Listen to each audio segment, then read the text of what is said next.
శ్రీవల్లి పెద్ద ప్రమాదం నుండి తప్పించుకోవడంతో భయపడుతూ బాధపడుతూ ఉండగా అందరూ ఓదారుస్తూ ఉంటారు శ్రీవల్లిని. శ్రీవల్లి బాధగా జగదాత్రితో ఇలా అంటూ ఉంటుంది, మా నాన్నని చూడకుండానే కలవకుండానే ఎవరో తెలుసుకోకుండానే చనిపోతానని చాలా భయపడ్డాను వదిన అని అంటూ ఉండగా బాధపడుతూ చూస్తూ ఉంటుంది ధాత్రి. అప్పుడే రాగిని చిలకమ్మ ఇలా అంటూ ఉంటుంది, కాదమ్మా, మీ నాన్నని నువ్వు ఖచ్చితంగా కలుస్తావు. ఆ దేవుడు మీ నాన్నని నీకు చూపిస్తాడు, మిమ్మల్ని ఇద్దరిని కలుపుతాడు అని అంటూ ఉంటుంది రాగిని. అప్పుడు ధాత్రి కోపంగా కలపాల్సింది ఆ దేవుడి కాదు, చెప్పాల్సింది ఆ దేవుడు కాదు అంటూ కోపంగా వైజయంతి వైపు చూస్తుంది ధాత్రి. అందరూ వైజయంతిని కోపంగా చూస్తూ ఉంటారు. అమ్మో, అందరూ నన్ను చూస్తున్నారేంటి, ఈ విషయం నా పీకకు చుట్టుకునేలా ఉంది అని వైజయంతి టెన్షన్ పడుతూ ఉంటుంది.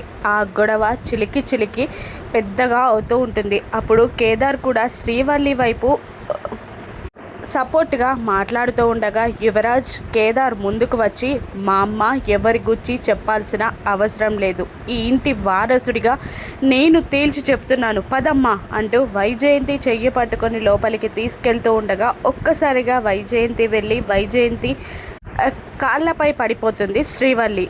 అమ్మా, ప్లీజ్ అమ్మా, నీకు దండం పెడతాను, నేను నీకు అవసరం లేదు, నేను నీకు భారం అయిపోయాను, కానీ మా నాన్న నా కోసం ఎదురు చూస్తున్నాడేమో కదమ్మా, మా నాన్నెవరో చెప్పమ్మా ప్లీజ్ అమ్మా అని కాళ్ళు పట్టుకొని వేడుకుంటూ ఉంటుంది శ్రీవల్లి వైజయంతిని. వైజయంతి కూడా షాక్ అవుతుంది.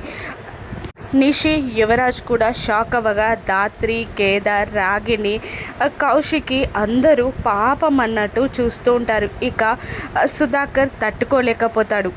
వీల్ చైర్లో ఉన్న సుధాకర్ వైజయంతిని, ఇప్పుడు నువ్వు వాళ్ళ తండ్రి ఎవరో చెప్పి తీరాల్సిందే అని అనగా వైజయంతి షాక్ అవుతుంది.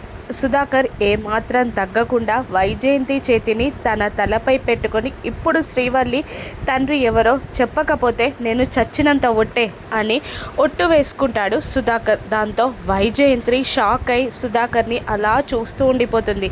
యువరాజ్ నిషి కూడా షాక్ అవుతారు. నిజం బయటపడుతుందని జగదాత్రి కేదార్ సంతోషపడతారు. శ్రీవల్లి కూడా ఆశగా చూస్తూ ఉంటుంది.